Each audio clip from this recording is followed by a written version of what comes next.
Good day, ladies and gentlemen. Welcome back to our channel and welcome to another video where in today's one we're taking a look at Vinted.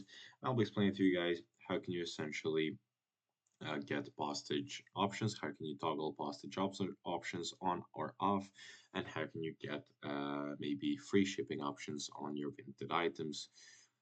For start, you will navigate onto the top right corner on your home page and click on your profile picture and then click on settings.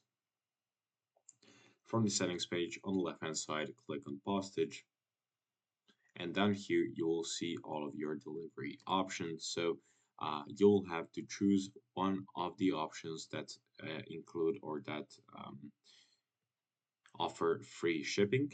So make sure to be mindful that always the first item that someone delivers or someone gets from you is completely for free it's free of charge of delivery, so you can also try to implement that in your item. However, to turn one of these on or off, simply switch this toggle and it will be disabled or enabled that way. Thank you for watching this video. If you found it helpful, leave it a like and I'll see you guys in the next one. Goodbye.